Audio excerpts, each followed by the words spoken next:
아침에 눈을 떴을 때 특별히 할 일이 없다고 느끼시나요? 하루가 길고 무료하게만 느껴질 때 혼자라는 생각이 더 강해지지는 않으셨나요?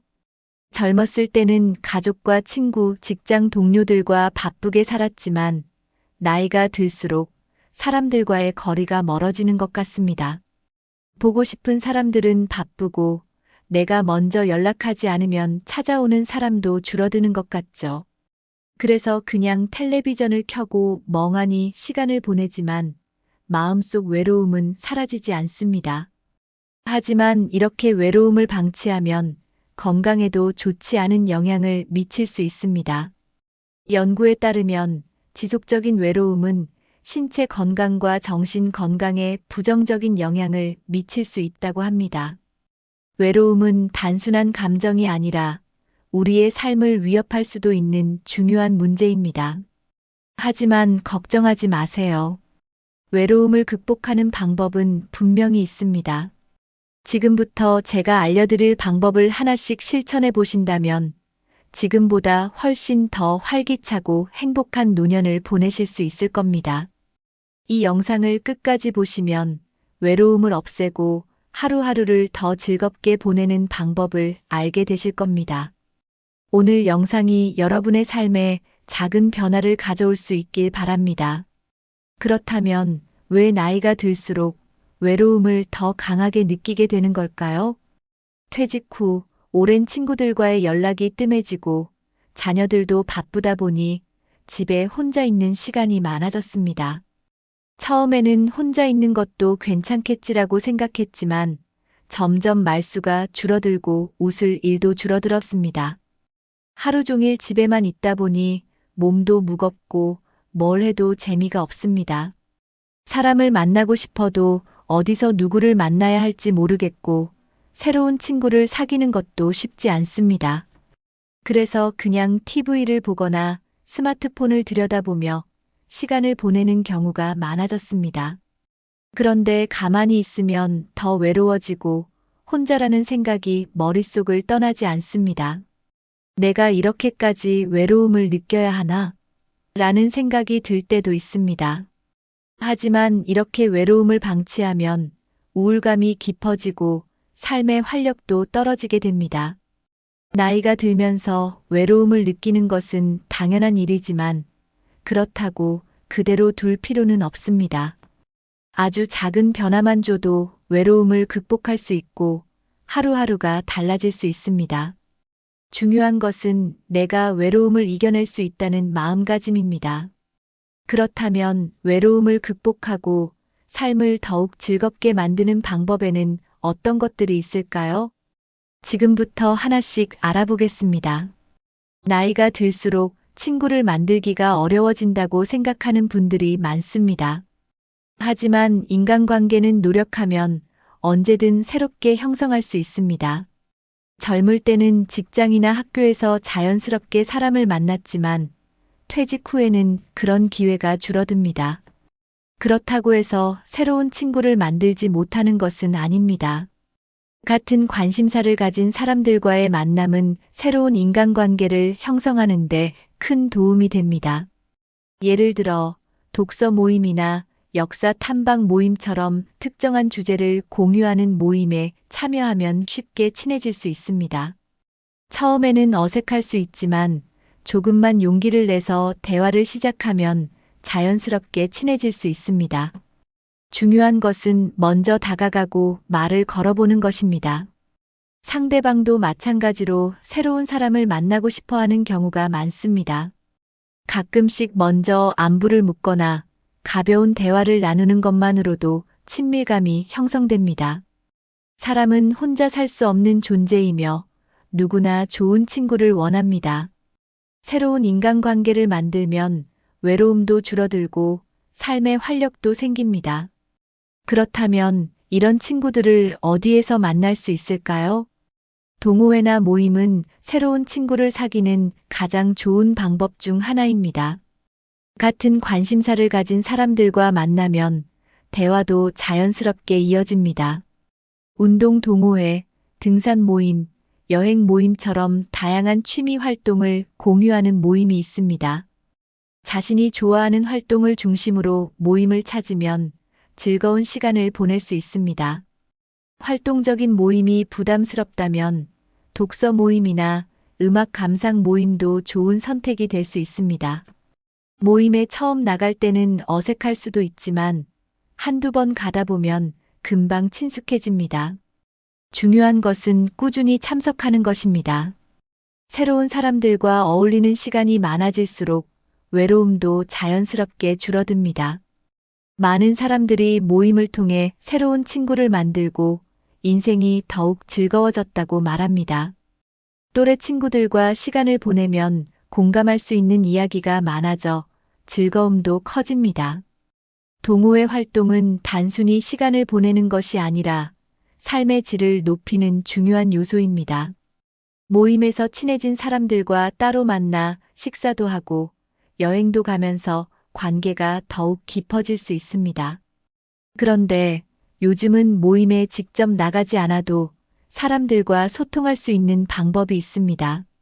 요즘은 스마트폰과 인터넷을 활용하면 집에서도 새로운 사람들과 소통할 수 있습니다. 특히 지역 커뮤니티나 동호회 카페에 가입하면 같은 관심사를 가진 사람들과 쉽게 교류할 수 있습니다. 온라인 모임을 통해 정기적으로 대화를 나누거나 정보를 공유하는 것도 좋은 방법입니다. 예를 들어 요리나 정원 가꾸기 같은 취미를 공유하는 온라인 그룹이 많습니다. 직접 만나지 않아도 댓글을 남기거나 메시지를 주고받으며 친분을 쌓을 수 있습니다. 화상 통화로 만나는 온라인 독서 모임이나 공부 모임도 점점 늘어나고 있습니다. 손주들과도 영상 통화를 자주 하면 가족 간의 유대감을 더욱 강화할 수 있습니다. 스마트폰 사용이 어렵다면 무료 스마트폰 강좌나 지역 복지관의 IT 교육을 활용하면 됩니다. 스마트폰이나 컴퓨터를 활용할 줄 알면 세상과 더 가까워질 수 있습니다. 기술을 배우는 것이 어려운 일처럼 보일 수 있지만 천천히 익히다 보면 금방 익숙해집니다. 온라인을 활용하면 외로움을 극복할 기회가 훨씬 많아집니다. 중요한 것은 새로운 사람들과 적극적으로 소통하려는 마음가짐입니다. 그렇다면 새로운 인간관계를 형성하는 것 외에도 외로움을 극복하는 방법은 무엇이 있을까요? 나이가 들수록 규칙적인 생활이 더욱 중요해집니다.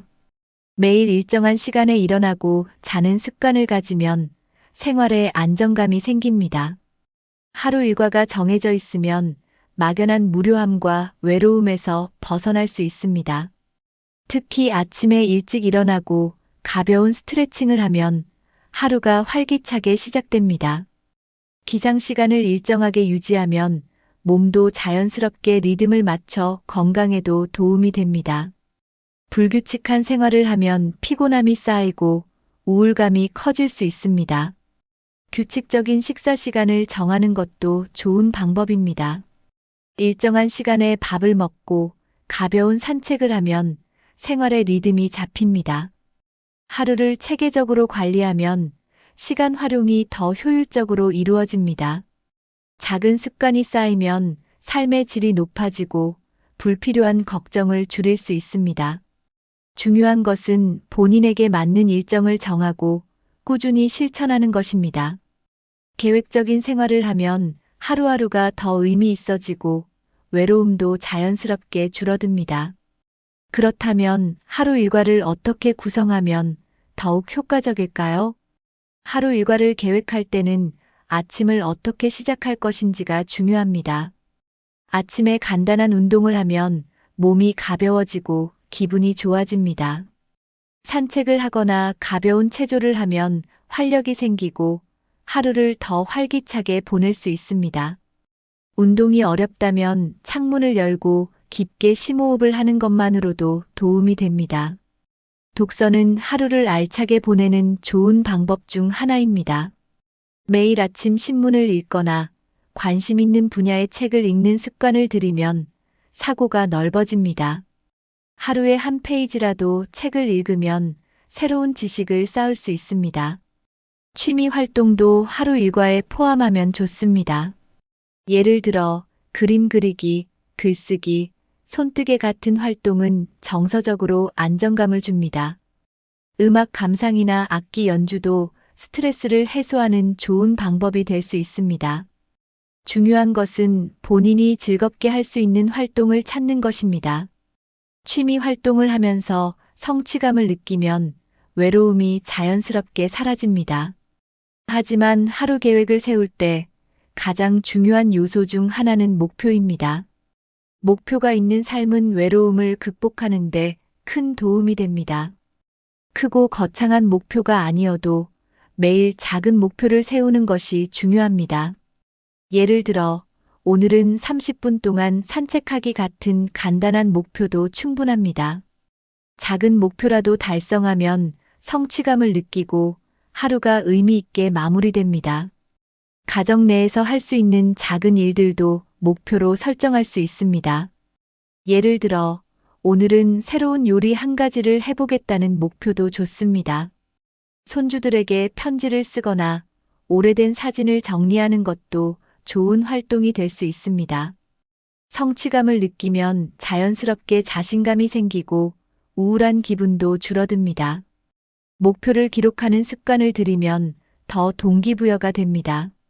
매일 하루를 돌아보며 오늘 내가 해낸 것을 적어보는 것도 좋은 방법입니다.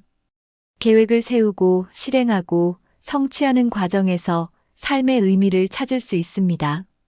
외로움을 줄이기 위해서는 단순히 시간을 보내는 것이 아니라 의미 있는 하루를 만드는 것이 중요합니다. 그렇다면 외로움을 극복하는 또 다른 강력한 방법인 신체 활동에 대해 이야기해 보겠습니다.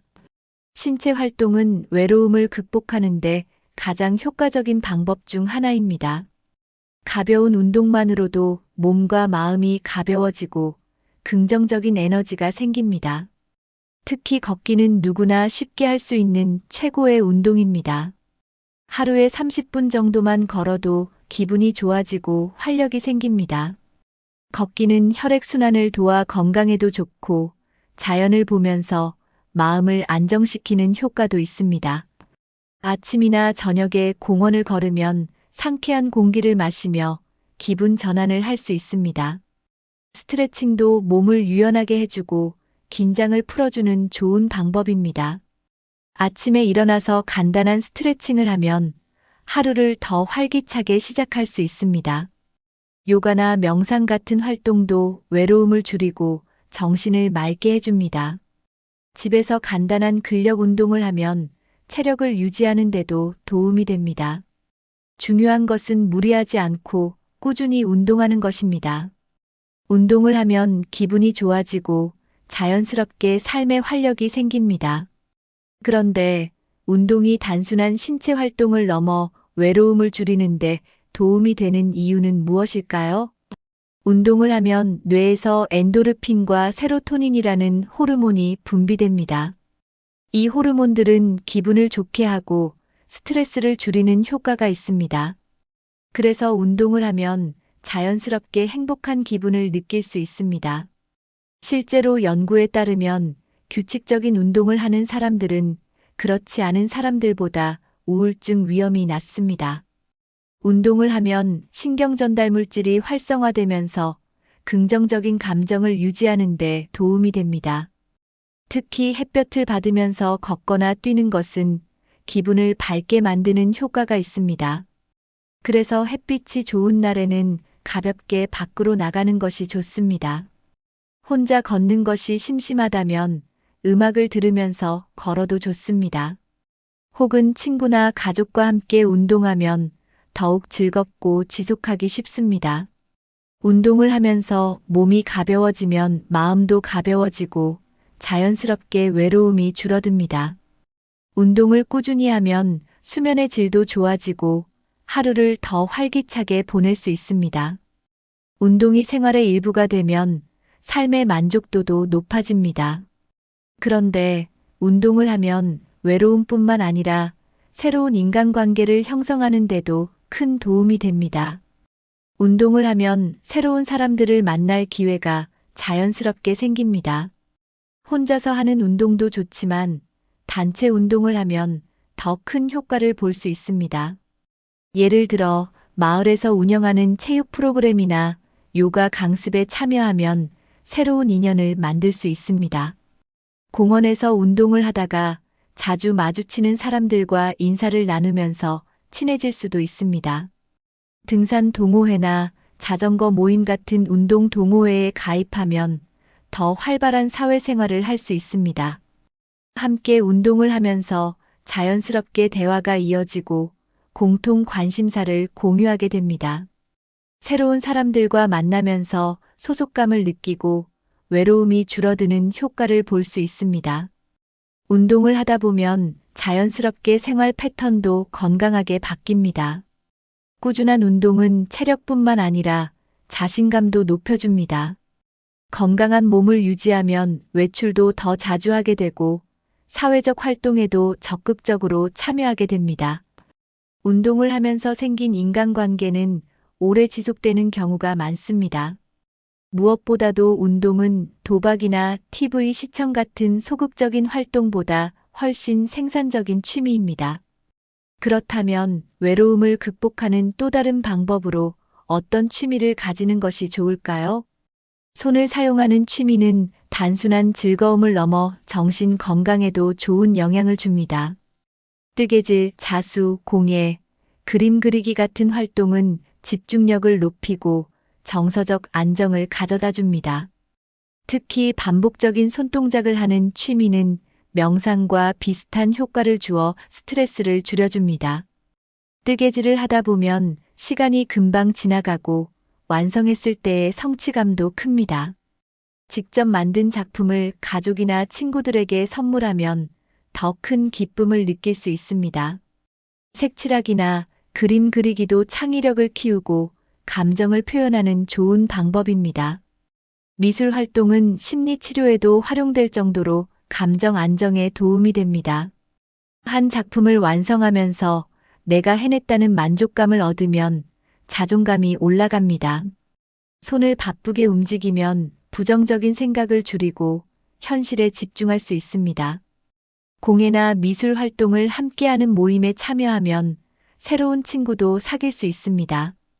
요즘은 온라인에서 취미를 공유하는 카페나 SNS 그룹도 많아 쉽게 소통할 수 있습니다. 중요한 것은 결과보다는 즐기면서 하는 것이고 서툴러도 상관없습니다. 그렇다면 손으로 만드는 취미 외에도 외로움을 줄이는 또 다른 방법은 무엇일까요? 음악은 감정을 풍부하게 해주고 외로움을 달래는데 큰 도움이 됩니다. 악기를 배우거나 노래를 부르는 것은 단순한 취미를 넘어 삶의 질을 높여줍니다. 피아노, 기타, 하모니카 같은 악기는 나이와 상관없이 배울 수 있습니다. 처음에는 어렵게 느껴질 수 있지만 천천히 배우면서 성취감을 느낄 수 있습니다. 노래를 부르면 호흡이 깊어지고 자연스럽게 스트레스가 해소됩니다.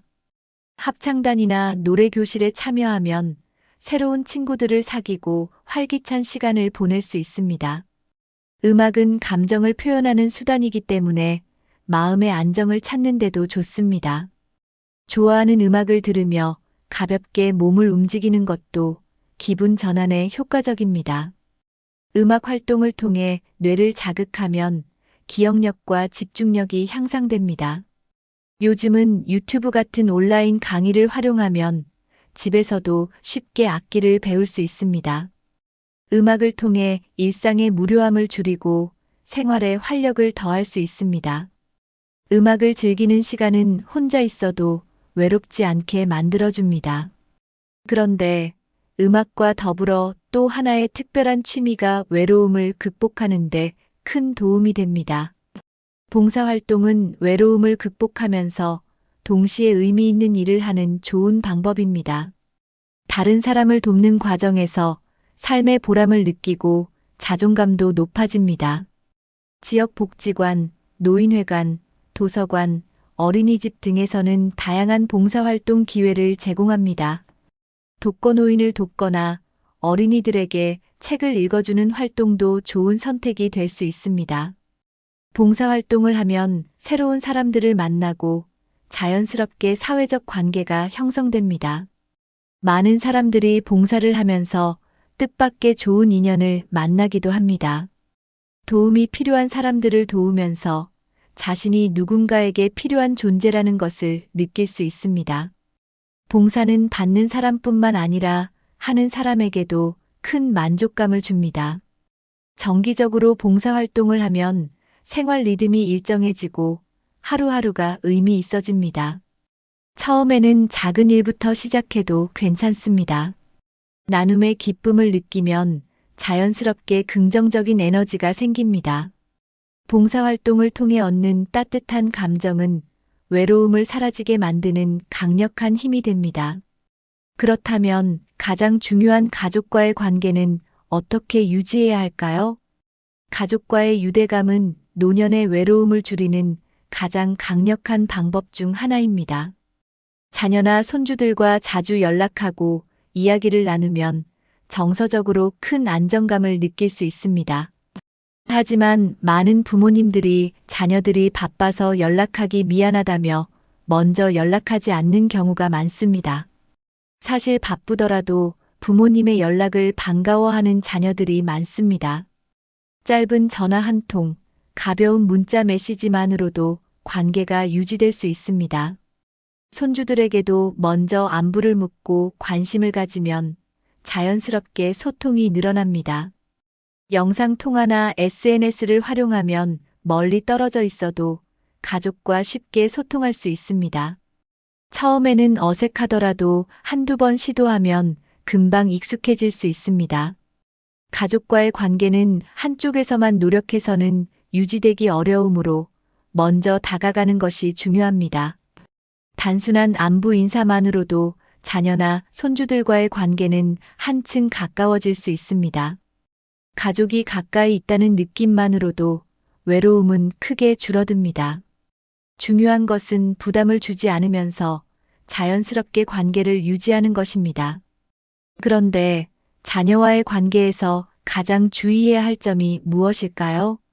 많은 부모님들이 자녀에게 너무 큰 기대를 걸고 서운함을 느끼는 경우가 많습니다. 우리 아들은 왜 이렇게 연락이 없지? 딸이 나를 더 자주 찾아왔으면 좋겠는데 같은 생각이 들 수 있습니다. 하지만 자녀들도 각자의 삶을 살아가느라 정신없이 바쁜 경우가 많습니다. 서운한 감정을 쌓아두기보다는 먼저 연락하고 가볍게 안부를 묻는 것이 좋습니다. 자녀가 바빠서 자주 연락하지 못하더라도 그것이 부모를 사랑하지 않는다는 의미는 아닙니다. 요즘 어떻게 지내니? 시간 될 때 한번 보자 정도의 가벼운 대화가 부담 없이 관계를 이어가는데 도움이 됩니다. 너무 기대를 많이 하면 실망도 커질 수 있으므로 자연스럽게 받아들이는 태도가 필요합니다. 연락이 없다고 서운해하기보다는 만나는 시간을 더 소중하게 생각하는 것이 중요합니다. 가족 간에도 서로의 공간과 시간을 존중하는 것이 건강한 관계를 유지하는 비결입니다. 자녀들에게 기대하는 마음을 조금 내려놓으면 오히려 더 좋은 관계를 유지할 수 있습니다. 긍정적인 마음으로 자녀를 대하면 자녀들도 부모님과 더 편하게 소통할 수 있습니다. 결국 자녀들과 좋은 관계를 유지하려면 작은 노력과 배려가 필요합니다. 그렇다면 가족과 함께 시간을 보내는 가장 좋은 방법은 무엇일까요? 가족과 함께하는 시간은 단순히 만나는 것만으로도 큰 의미가 있습니다. 함께 시간을 보내면 자연스럽게 정서적인 교류가 이루어지고 관계도 더욱 돈독해집니다. 손주들과 공원에 산책을 가거나 자녀들과 함께 식사하는 것도 좋은 방법입니다. 가족 여행이나 특별한 행사에 적극적으로 참여하면 더욱 깊은 추억을 만들 수 있습니다. 명절이나 가족 모임을 그냥 지나치지 말고 직접 만나 시간을 보내는 것이 중요합니다. 손주들에게 예전에 있었던 재미있는 이야기나 삶의 경험을 들려주면 자연스럽게 대화가 이어집니다.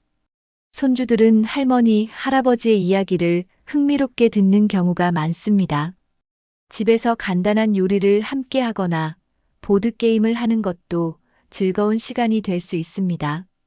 중요한 것은 억지로 시간을 보내는 것이 아니라 자연스럽게 즐거운 시간을 만드는 것입니다. 가족과의 시간을 소중히 하면 외로움이 줄어들 뿐만 아니라 삶의 만족도도 높아집니다. 가족과 함께하는 시간을 늘리면 긍정적인 감정이 쌓이고 행복한 노년을 보낼 수 있습니다. 가족과의 관계는 노후를 더욱 풍요롭게 만들어주는 중요한 요소입니다. 이제까지 이야기한 내용을 정리하면서 행복한 노년을 위한 마지막 메시지를 전해드리겠습니다. 나이가 들수록 외로움을 느끼는 것은 자연스러운 현상입니다. 하지만 외로움을 방치하면 건강에도 좋지 않고 삶의 만족도도 낮아질 수 있습니다. 오늘 소개해드린 방법 중 하나라도 실천해 보시면 분명 변화를 느끼실 수 있을 것입니다. 새로운 인간관계를 형성하고 하루 일과를 계획하며 꾸준한 신체 활동을 하면 외로움이 줄어듭니다. 또한 새로운 취미를 찾고 가족과의 관계를 돈독히 하면 더욱 행복한 노년을 보낼 수 있습니다. 중요한 것은 작은 변화라도 직접 실천해 보는 것입니다. 여러분은 외로움을 극복하기 위해 어떤 방법을 실천하고 계신가요? 혹시 좋은 방법이 있다면 댓글로 남겨서 다른 분들과 함께 공유해 주세요. 이 영상이 도움이 되셨다면 부모님이나 지인들에게 공유해 주세요. 앞으로도 노년을 더 건강하고 행복하게 사는 방법을 알려드리겠습니다. 영상이 유익하셨다면 구독과 좋아요, 알림 설정 부탁드립니다. 끝까지 시청해 주셔서 감사합니다. 건강하고 행복한 하루 보내세요.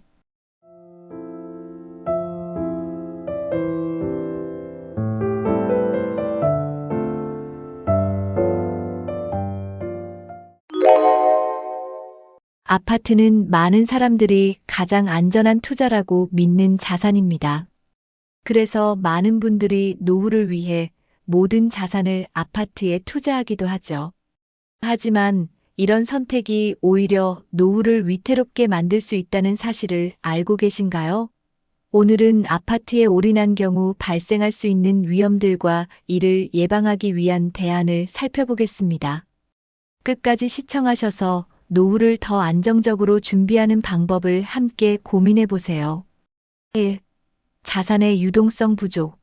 아파트는 쉽게 현금화하기 어려운 자산. 아파트는 대표적인 고정 자산으로 쉽게 현금화하기 어려운 특징을 가지고 있습니다. 급하게 자금이 필요한 상황이 생기면 아파트를 매각하기까지 오랜 시간이 걸릴 수 있습니다. 부동산 시장 상황에 따라 원하는 시점에 적절한 가격으로 팔리지 않을 가능성도 높습니다. 또한 매각 과정에서 발생하는 중개 수수료, 세금 등은 자산 가치를 더 감소시킵니다. 이런 유동성 부족은 의료비나 갑작스러운 생활비가 필요한 노년층에게 큰 부담이 될 수 있습니다. 특히 노후에는 예기치 못한 일이 자주 발생하므로 즉시 사용할 수 있는 현금성 자산이 반드시 필요합니다. 따라서 자산의 유동성을 확보하는 것은 안정적인 노후를 위한 필수 조건입니다. 급하게 자금이 필요할 때의 한계. 노후에는 의료비, 생활비, 자녀 지원금 등 갑작스러운 지출이 필요한 경우가 많습니다. 하지만 아파트에 모든 자산이 묶여 있다면 이런 상황에서 즉시 자금을 확보하기가 어렵습니다. 아파트를 담보로 대출을 받을 수 있지만 은퇴 후에는 소득이 부족해 대출 심사에 통과하지 못할 가능성이 큽니다. 또한 대출은 이자를 부담해야 하기 때문에 장기적으로 더 큰 재정적 압박을 줄 수 있습니다. 이런 상황은 노후의 삶을 더 불안정하게 만들고 자금 부족으로 인해 기본적인 생활조차 위협받을 수 있습니다. 결국 유동성이 낮은 자산에 의존하는 것은 위험한 선택이 될 수 있습니다. 현금을 활용할 수 있는 자산을 일부라도 보유하는 것이 현명한 대안이 됩니다. 2. 변동하는 부동산 시장의 위험성. 부동산 가격 하락으로 인한 자산 손실 가능성. 부동산은 안정적인 자산처럼 보이지만 실제로는 시장 상황에 따라 크게 변동될 수 있습니다. 지역 경제나 정책 변화에 따라 아파트 가격이 하락하면 노후를 위한 주요 자산의 가치는 급격히 감소할 수 있습니다. 특히 아파트의 모든 자산을 올인한 경우 자산의 가치 하락은 곧 재정적인 위기를 의미합니다. 부동산 시장은 예측하기 어려운 변수가 많아 한순간의 하락이 큰 손실로 이어질 수 있습니다. 이런 상황은 아파트를 매각하려는 시점에 더 심각해질 수 있습니다. 가격이 하락한 상태에서 매각해야 한다면 본래 계획했던 자산 활용이 어려워질 가능성이 큽니다. 따라서 부동산의 위험성을 이해하고 자산을 분산하는 전략이 필요합니다. 지역별 부동산 가치 차이의 문제. 부동산 가치는 지역에 따라 큰 차이를 보입니다. 인기 지역의 아파트는 가격이 안정적이거나 상승할 가능성이 높지만 비인기 지역은 가치가 하락할 위험이 큽니다. 특히 인구 감소나 도시 외곽 지역의 경우 부동산 수요가 줄어들면서 가격이 급락할 수 있습니다. 이런 지역에 올인한 경우 자산의 가치가 지속적으로 감소해 노후의 재정적 안정성을 위협할 수 있습니다. 또한 특정 지역의 인프라가 변화하거나 재개발이 지연되면 예상했던 자산 가치 상승이 이루어지지 않을 가능성도 있습니다. 이런 문제는 지역 선택과 시장 분석의 중요성을 다시 한번 강조합니다. 다양한 지역과 자산 형태로 분산 투자하는 것이 안전한 노후를 준비하는 데 필수적입니다. 경제 위기와 부동산 시장의 불확실성. 경제 위기는 부동산 시장에 직접적인 영향을 미칩니다. 금리 인상, 경기 침체, 정책 변화 등은 부동산 가격 하락의 주요 요인이 될 수 있습니다. 경제 위기가 닥쳤을 때 부동산 시장은 거래량이 줄어들고 가격이 급격히 떨어질 수 있습니다. 특히 노후에 들어서면 재정적 여유가 부족하기 때문에 이런 시장 변화에 대응하기가 어렵습니다. 아파트에 올인한 경우 경제 위기의 영향을 그대로 받을 수밖에 없어 노후의 삶이 불안정해질 수 있습니다. 경제 위기 상황에서도 안정적으로 자산을 유지할 수 있는 유동성 높은 자산의 중요성이 부각됩니다. 부동산 외에도 다양한 자산 포트폴리오를 구성하는 것이 불확실성을 줄이는 방법입니다. 3. 소득 없이 자산만 있는 노후의 불안정성. 은퇴 후 고정 수입 없이 자산만 보유한 상황. 은퇴 후에는 고정적인 소득원이 사라지기 때문에 노후 생활의 기반은 보유 자산에서 나옵니다. 하지만 아파트와 같은 고정 자산만 보유한 경우 실제로 생활비로 사용할 수 있는 자금이 부족해질 수 있습니다. 매달 필요한 생활비와 의료비는 꾸준히 나가지만 아파트는 현금 흐름을 제공하지 않습니다.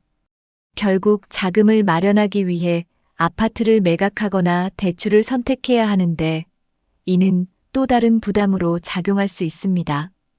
특히 은퇴 후에는 대출 심사 기준이 까다롭기 때문에 대출을 받는 것조차 쉽지 않을 수 있습니다. 소득 없이 자산만 있는 상태는 재정적 불안을 지속적으로 느끼게 만들며 삶의 질을 낮추는 결과로 이어질 수 있습니다. 노후에는 고정 수입과 현금 흐름을 보장할 수 있는 자산 구조를 마련하는 것이 중요합니다. 유지비와 세금 부담이 자산 가치를 갉아먹는 현실.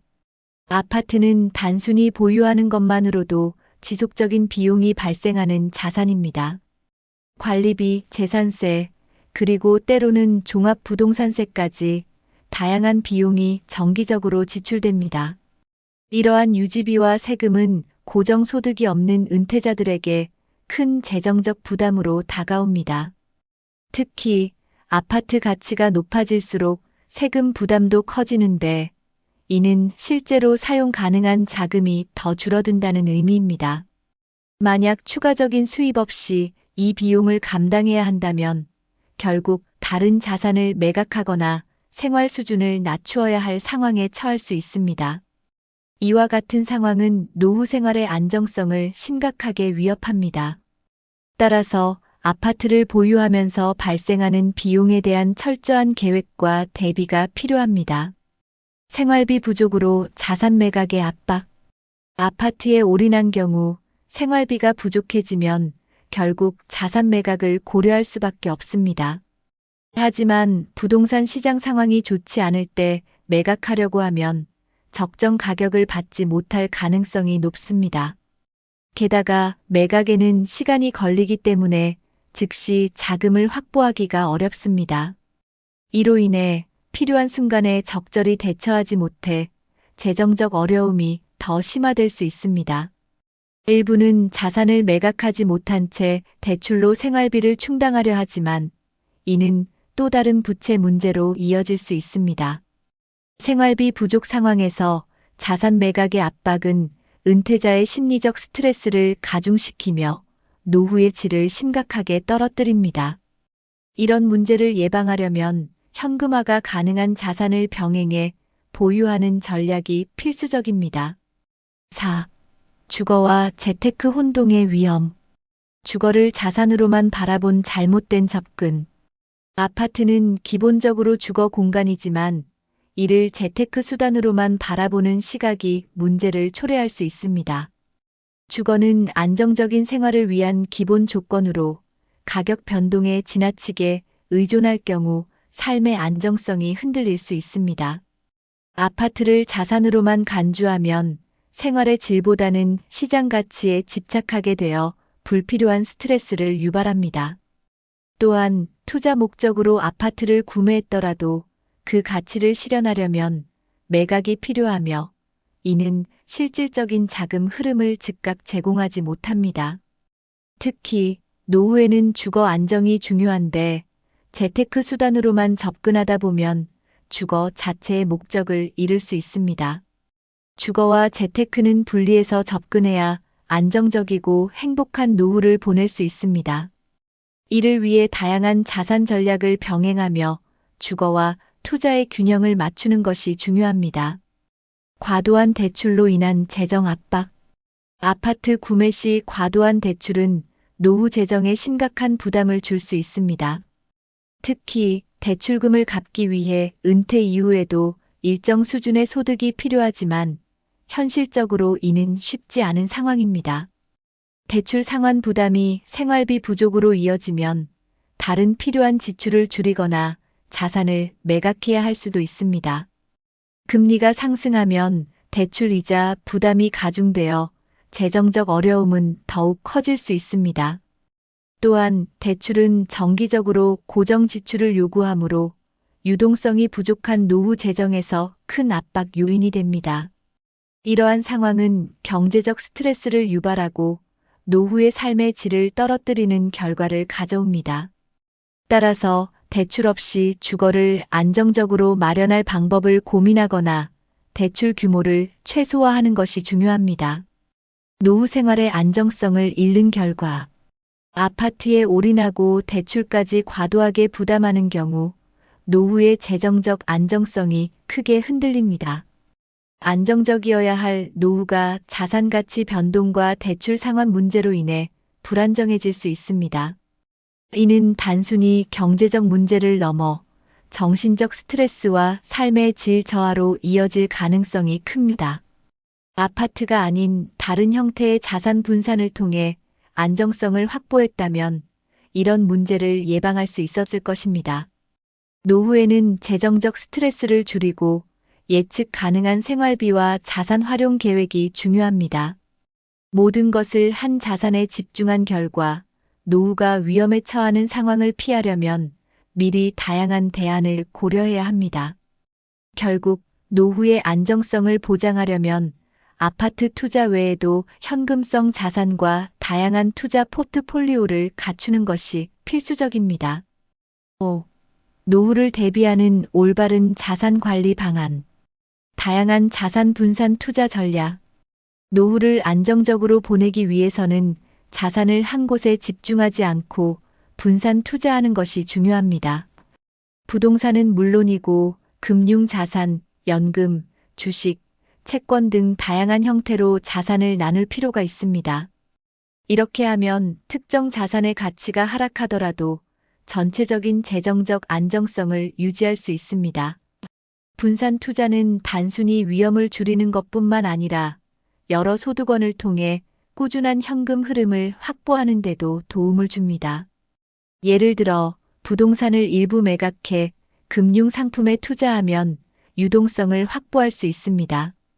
또한 배당금을 주는 주식이나 안정적인 채권에 투자하면 은퇴 후에도 일정한 소득을 유지할 수 있습니다. 다양한 자산으로 포트폴리오를 구성하는 것은 노후 재정의 안정성과 유연성을 동시에 보장하는 전략입니다. 유동성이 높은 자산 확보의 중요성. 유동성이 높은 자산을 보유하는 것은 노후의 갑작스러운 지출 상황에 대처하는 데 필수적입니다. 예를 들어 의료비, 생활비, 예기치 못한 사고 등에는 현금이나 현금화가 쉬운 자산이 필요합니다. 부동산은 현금화가 어렵기 때문에 은퇴 전부터 일정한 비율의 자산을 금융자산으로 전환하는 것이 현명합니다. 저축성 예금, 단기 채권 또는 투자 펀드와 같은 상품은 유동성과 수익성을 동시에 제공할 수 있습니다. 또한 퇴직금이나 연금도 유동성 자산의 한 형태로 활용할 수 있습니다. 유동성이 높은 자산은 단순히 지출을 위한 자금이 아니라 심리적 안정감을 주는 역할도 합니다. 노후를 준비할 때는 언제든 쓸 수 있는 돈을 확보하는 것이 핵심 전략 중 하나입니다. 부동산과 금융자산의 균형 잡힌 관리법.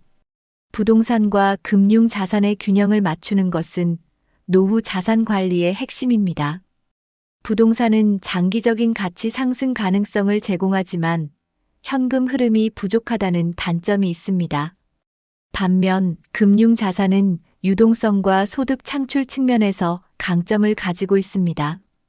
따라서 부동산과 금융자산의 비율을 적절히 조정하면 안정성과 수익성을 동시에 얻을 수 있습니다.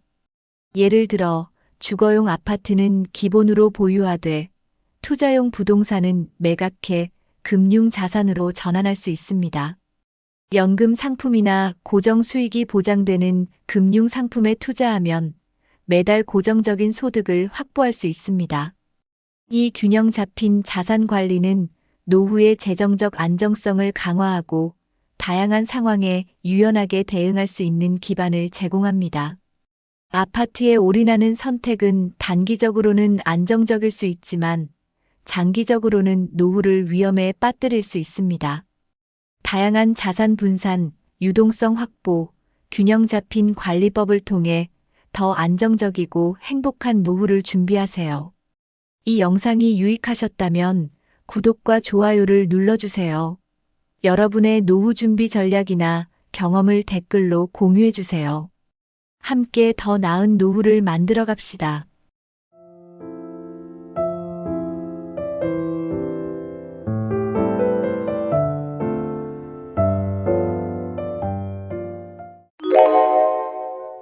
대한민국의 80대 여성 노인들 중 상당수가 비슷한 어려움을 겪고 있다는 사실을 알고 계신가요? 이는 개인의 선택이나 실수 때문이 아니라 우리 사회가 만들어낸 구조적인 문제입니다. 경제적 어려움, 신체적 건강 악화, 사회적 고립 등 다양한 문제가 얽혀 있습니다.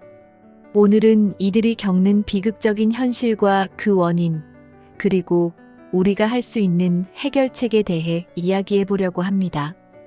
끝까지 시청하시며 함께 생각해 보는 시간을 가져보세요. 1. 경제적 어려움 안정된 노후의 부재. 국민연금과 노후 자금 부족의 현실. 대한민국의 많은 80대 여성들은 국민연금만으로는 생활을 유지하기 어려운 상황에 처해 있습니다.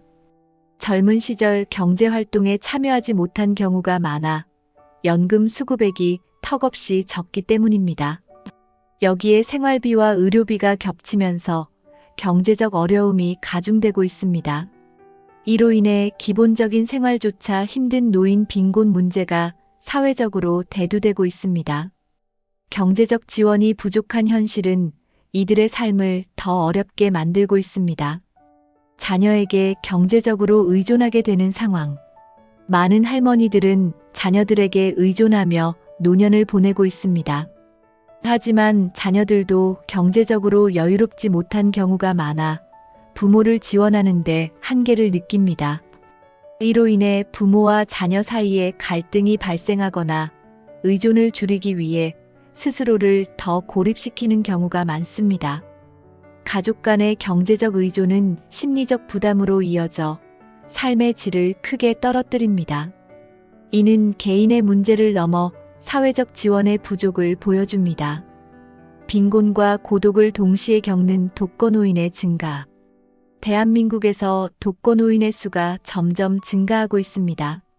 특히 80대 여성 노인들은 배우자를 잃은 후 혼자 살아가는 경우가 많습니다. 빈곤과 고독이 동시에 찾아오면 삶의 의욕을 잃고 심리적 불안과 우울증을 겪을 가능성이 커집니다. 경제적 어려움과 더불어 외로움까지 감당해야 하는 상황은 이들의 건강에도 부정적인 영향을 미칩니다. 이는 단순히 개인의 문제가 아니라 노년기의 사회적 안전망이 부족하다는 것을 보여줍니다. 2. 신체적 건강 악화와 의료비 부담. 노화로 인한 만성 질환의 증가. 80대 여성 노인들은 만성 질환을 앓는 경우가 많습니다. 고혈압, 당뇨, 관절염 같은 질병은 나이가 들수록 자연스러운 일이지만 이들의 삶의 질을 크게 저하시킵니다. 만성 질환은 지속적인 관리와 치료가 필요하지만 의료비 부담 때문에 치료를 포기하는 경우도 많습니다. 병원에 가는 것조차 경제적으로 부담이 되는 현실은 건강을 더 악화시키는 악순환을 초래합니다. 이는 단순히 개인의 건강 문제가 아니라 사회적 지원 체계의 부족을 드러냅니다. 병원 방문과 약물 비용이 가중되는 현실. 병원을 자주 찾아야 하는 노인들에게 의료비는 큰 부담으로 작용합니다. 약물 비용이 매달 늘어나면서 다른 생활비를 줄여야 하는 상황이 발생하기도 합니다. 경제적 여유가 없는 노인들은 병원 방문을 최소화하거나 약을 줄여 복용하는 경우도 흔합니다. 이는 병을 더 악화시키고 더 큰 의료비를 초래하는 악순환으로 이어집니다. 건강관리가 어려운 현실은 노인의 삶을 더욱 힘겹게 만듭니다. 의료비 부담으로 인해 적절한 치료를 받지 못하는 상황. 의료비가 부담스러운 노인들은 질병이 악화되기 전 필요한 치료를 포기하는 경우가 많습니다. 간단한 검진조차 받지 못해 질병이 조기에 발견되지 않고 이후 더 심각한 상태로 진행되기도 합니다. 특히 만성질환이나 암과 같은 중증 질환은 정기적인 치료가 필수지만 비용 부담으로 인해 치료를 미루거나 중단하는 사례가 많습니다. 경제적인 이유로 병원을 가지 못하는 현실은 노년기의 건강과 생존율을 크게 위협합니다. 이는 개인의 삶의 질뿐 아니라 사회 전반의 복지 문제를 다시 한번 고민하게 만듭니다. 3. 사회적 고립과 외로움. 가족과의 관계 단절, 독거노인의 증가. 가족과의 관계가 단절된 독거노인의 수가 매년 증가하고 있습니다. 특히 자녀들이 바쁜 생활 속에서 부모를 돌볼 여유가 없거나 경제적 부담으로 부모와의 접촉이 줄어드는 경우가 많습니다. 이러한 상황은 노년기의 외로움을 심화시키고 정서적 고립을 초래합니다.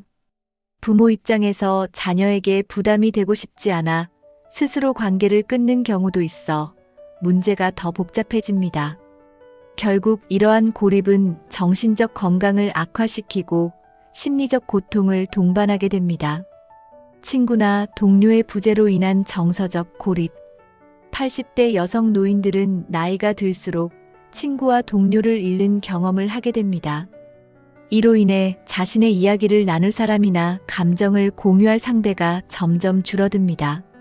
정서적 교류가 부족하면 삶의 만족도는 물론이고 건강 상태에도 부정적인 영향을 미칩니다. 고립된 생활을 이어가면서 우울증이나 불안감을 겪는 경우가 많아집니다.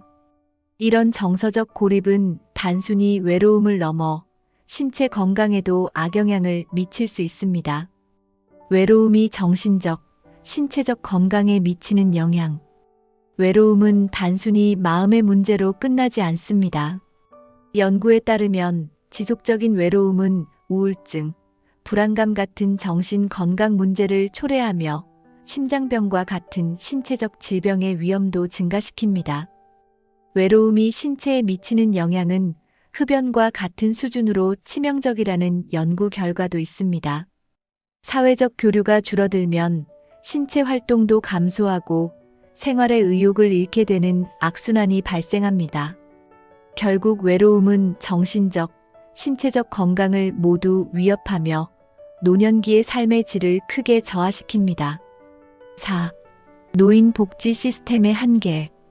기초연금과 복지 서비스의 부족. 대한민국의 기초연금은 많은 노인들에게 큰 도움을 주고 있지만 여전히 부족한 수준입니다. 기본적인 생활비를 충당하기에 턱없이 부족한 금액으로 인해 빈곤 문제를 근본적으로 해결하지 못하고 있습니다. 복지 서비스도 충분히 확대되지 않아 많은 노인들이 도움을 받지 못하고 사각지대에 놓여 있습니다. 특히 농어촌이나 소외된 지역에 거주하는 노인들은 복지 혜택에 접근하기가 더 어렵습니다. 이런 한계는 노년기 삶의 질을 낮추는 주요 요인이 되고 있습니다. 노인 돌봄 공백으로 인한 문제점. 노인 돌봄 서비스는 필요성이 점점 커지고 있지만 공급은 여전히 수요를 따라가지 못하고 있습니다. 요양시설이나 방문 간호 서비스는 제한적이고 돌봄 인력도 부족한 상황입니다. 가족 내에서 돌봄을 전담해야 하는 경우가 많지만 가족들도 경제적 정서적 부담을 감당하기 어렵습니다. 돌봄 공백으로 인해 많은 노인들이 적절한 보살핌을 받지 못하고 고립된 채로 지내는 경우가 많습니다. 이는 노인의 건강과 안전을 위협하며 사회적 문제로 이어지고 있습니다. 제도 개선과 사회적 관심의 필요성. 노인 복지 문제는 단순히 개인이나 가족의 책임으로 돌릴 수 없습니다. 국가와 사회가 함께 해결해야 할 과제로 보다 실질적인 제도 개선이 필요합니다. 기초연금을 현실적인 수준으로 인상하고 노인 돌봄 서비스의 인프라를 확대해야 합니다. 또한 노인을 위한 지역 커뮤니티 프로그램과 복지센터를 활성화해 사회적 교류의 기회를 제공할 필요가 있습니다. 사회 구성원 모두가 노인의 삶에 관심을 가지고 함께 문제를 해결하려는 노력이 중요합니다. 5. 비극을 극복하기 위한 방법과 제안. 개인이 준비할 수 있는 현실적인 노후 대책. 80대 여성들이 겪는 어려움을 줄이기 위해서는 개인적인 준비도 중요합니다. 경제적으로는 가능한 한 자산을 미리 관리하고 연금을 비롯한 노후 대비 상품을 활용하는 것이 필요합니다. 또한 건강 관리를 위해 꾸준한 운동과 균형 잡힌 식단을 유지하며 정기적인 검진을 받는 것이 중요합니다. 사회적 고립을 예방하기 위해 일찍부터 관계를 유지하고 지역 커뮤니티 활동에 참여하는 것도 큰 도움이 됩니다. 이런 사소한 준비들이 노후의 비극을 줄이는데 실질적인 역할을 합니다. 지역사회와 가족의 역할 강화. 지역사회는 노인들의 복지를 책임지는 중요한 역할을 맡을 수 있습니다. 주민센터나 지역복지관에서 노인을 위한 프로그램을 확대하고 이웃 간의 유대감을 강화하는 활동을 장려해야 합니다. 가족들도 노년기의 부모와 정기적으로 소통하며 정서적 지지와 도움을 제공하는 것이 필요합니다. 특히 자녀 세대가 부모를 경제적으로만 의존하는 대상으로 보지 않고 정서적 관계를 유지하는 데 더 신경을 써야 합니다. 지역사회와 가족의 역할은 노년기를 더 따뜻하고 안정적으로 만들어줄 수 있습니다. 정부와 민간 차원의 제도적 개선 방안. 정부는 노인 복지를 강화하기 위해 더 적극적인 정책을 시행해야 합니다. 예를 들어 기초연금을 현실적인 수준으로 인상하고 의료비 지원 프로그램을 확대하는 것이 필요합니다. 민간 차원에서도 기업과 단체가 나서 노인 고용 기회를 제공하거나 자선 활동을 통해 도움을 주는 방안을 마련할 수 있습니다. 노인 문제를 개인의 문제로 한정짓지 않고 사회 전체가 함께 책임지고 해결하려는 자세가 필요합니다. 제도와 사회적 지원이 뒷받침될 때 노인들의 삶은 더 풍요로워질 것입니다. 대한민국 80대 여성 노인들이 겪고 있는 비극은 개인의 문제가 아닌 사회 전체의 과제입니다. 경제적 어려움, 건강 문제, 사회적 고립 같은 문제들은 모두가 함께 고민하고 해결해야 합니다. 오늘 이야기한 내용을 바탕으로 우리 모두가 노인 복지와 삶의 질 개선을 위해 작은 실천부터 시작해보면 어떨까요? 이 영상이 유익하셨다면 구독과 좋아요를 눌러주세요. 그리고 여러분의 의견을 댓글로 남겨주세요. 함께 더 나은 노년을 만들어가는데 동참합시다.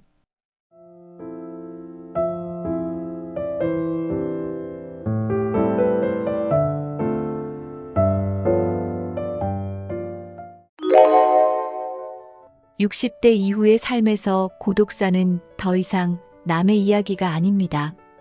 특히 남성과 여성 중 누가 고독사를 더 많이 경험하는지, 그 이유는 무엇인지 궁금하지 않으신가요?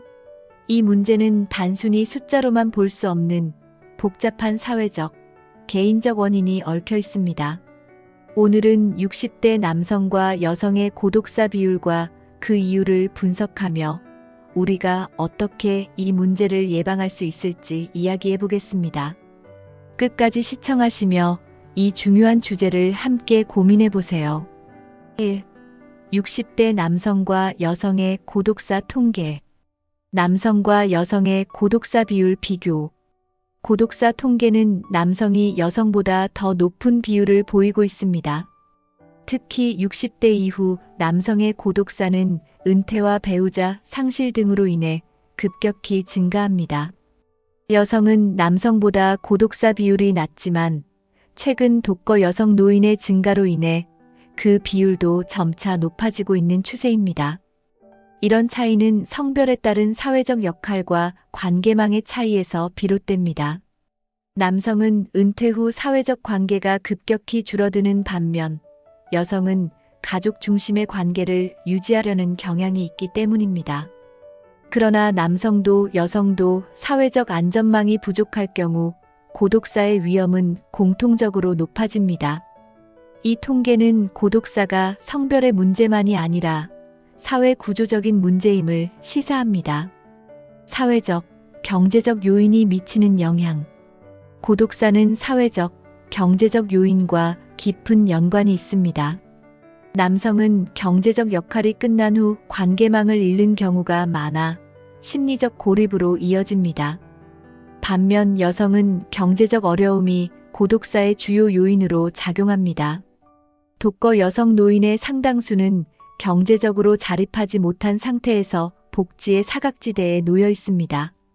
또한 가족 구조의 변화로 인해 자녀와의 관계가 단절되면서 남성과 여성 모두 고독사를 경험할 가능성이 높아집니다. 경제적 안정성과 사회적 지지망이 부족할수록 고독사의 위험은 더욱 커집니다. 이는 개인의 노력뿐만 아니라 사회적 제도의 개선이 필수적임을 보여줍니다. 2. 남성 고독사가 더 많은 이유. 은퇴 후 사회적 관계 단절.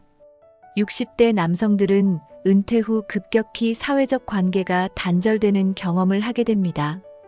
직장에서의 동료와의 관계가 대부분을 차지했던 이들은 퇴직과 동시에 인간관계의 큰 축을 잃게 됩니다. 이와 함께 일이라는 정체성이 사라지면서 사회적 역할도 희미해지고 고립감이 커지게 됩니다. 남성들은 친구나 가족과 감정을 공유하는데 서툴기 때문에 이런 상황에서 고독감이 더 심화됩니다. 정기적으로 만나던 사람들과의 교류가 줄어들면 새로운 관계를 형성하기 어렵게 느껴집니다.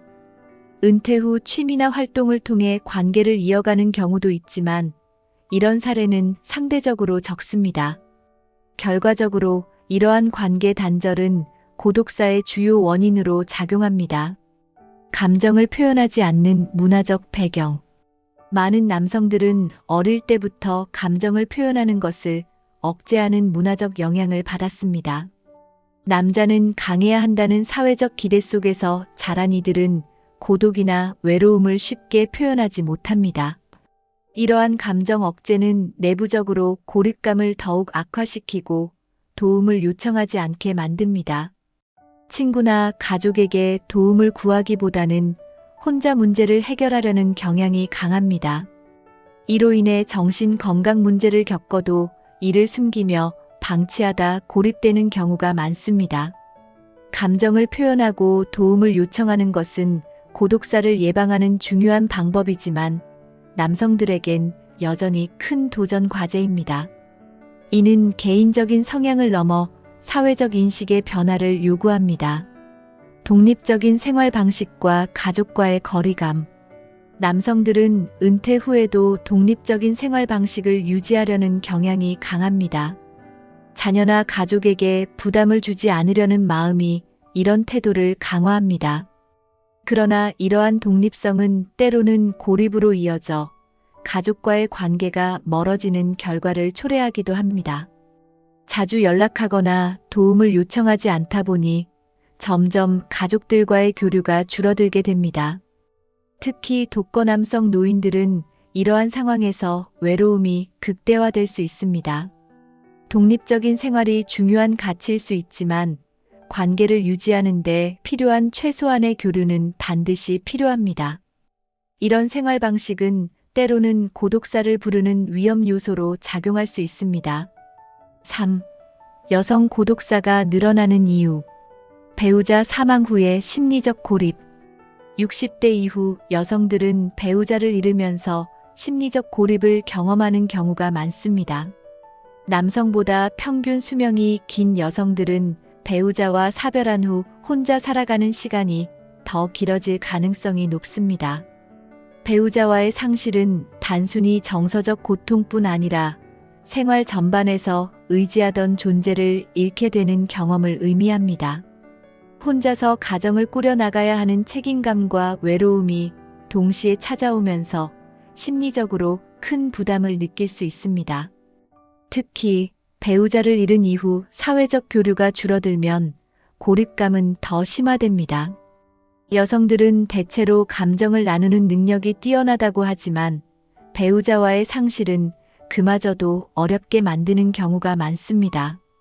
이런 상황은 결국 고독사의 위험을 높이는 요인으로 작용합니다. 경제적 어려움과 복지 사각지대. 여성 고독사의 또 다른 주요 원인은 경제적 어려움입니다.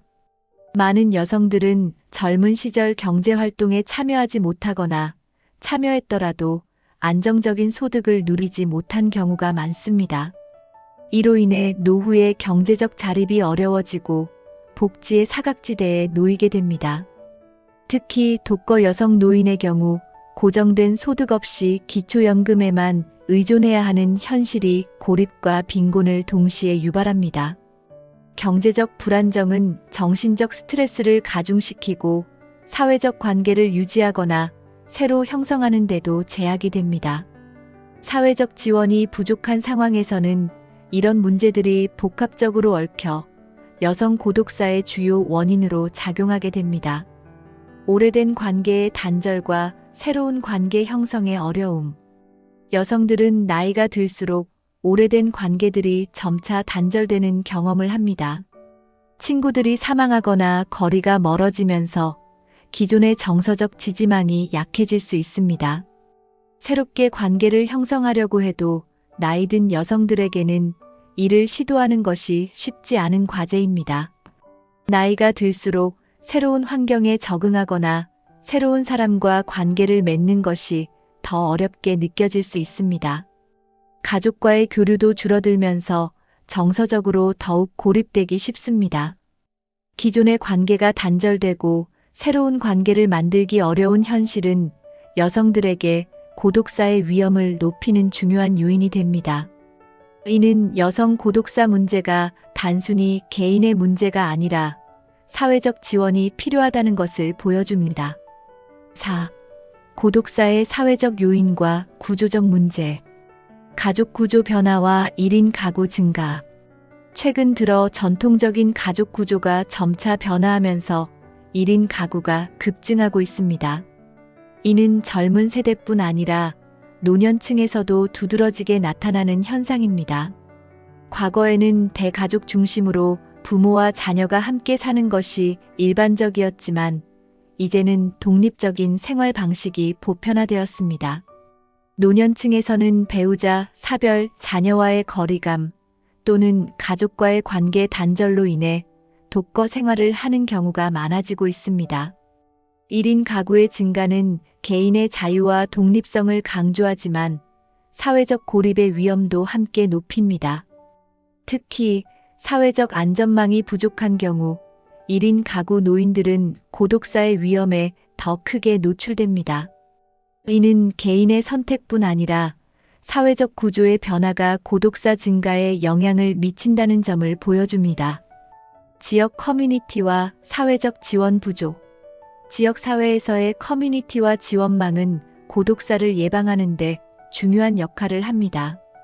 하지만 현실적으로 많은 지역에서 이러한 커뮤니티와 프로그램이 부족하거나 접근성이 낮은 경우가 많습니다.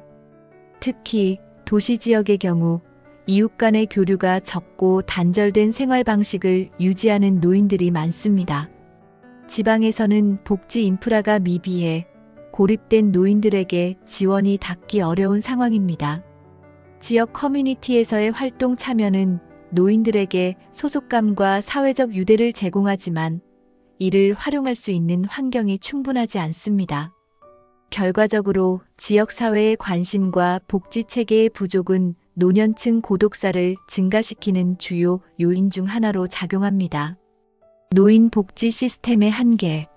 노인 복지 시스템은 고독사 예방에 있어 중요한 역할을 하지만 여전히 많은 한계를 가지고 있습니다. 기초연금과 같은 경제적 지원은 최소한의 생계를 유지하는 데만 초점이 맞춰져 있어 정서적 문제나 사회적 고립을 해결하는 데는 효과적이지 않습니다. 요양 서비스와 같은 물리적 지원은 극히 제한적이며 독거노인을 대상으로 한 심리적 지원 프로그램도 턱없이 부족합니다. 복지 시스템의 사각지대의 노인들은 적절한 도움을 받지 못해 더 큰 고립감을 느끼게 됩니다. 이는 개인의 문제를 넘어 제도적 개선이 필요하다는 사실을 보여줍니다. 고독사는 단순히 개인의 삶의 질 문제가 아니라 사회 전체의 관심과 노력이 필요한 중대한 문제입니다. 5. 고독사 예방을 위한 개인적, 사회적 대책. 개인적으로 고립을 피하는 방법. 고독사를 예방하기 위해서는 개인 스스로 고립을 피하려는 노력이 필요합니다. 정기적으로 가까운 친구나 가족과 연락을 유지하며 작은 대화라도 자주 나누는 것이 중요합니다. 새로운 취미를 시작하거나 지역 커뮤니티 활동에 참여해 자신의 사회적 네트워크를 확장하는 것도 좋은 방법입니다. 하루 30분 정도 산책을 하며 주변 사람들과 간단한 인사를 나누는 습관도 고립감을 줄이는 데 효과적입니다. 또한 인터넷과 스마트폰을 활용해 온라인 모임에 참여하거나 자신이 좋아하는 주제의 커뮤니티를 찾아보는 것도 추천됩니다. 이러한 작은 변화들은 정서적 안정감을 제공하며 외로움이 심화되는 것을 방지할 수 있습니다.